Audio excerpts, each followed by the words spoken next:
தொடர்ந்து இளைஞர் பாசனையின் மாநில ஒருங்கிணைப்பாளர் இடும்பாவனம் கார்த்திக்.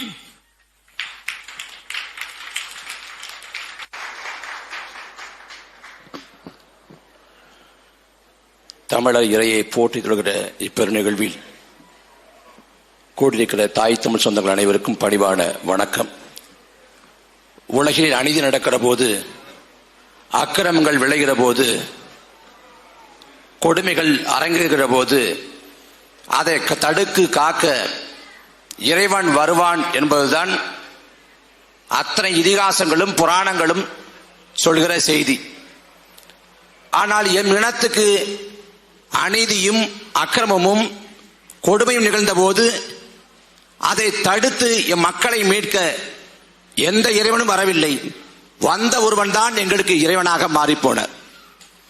இதுதான் தமிழ் தேசிய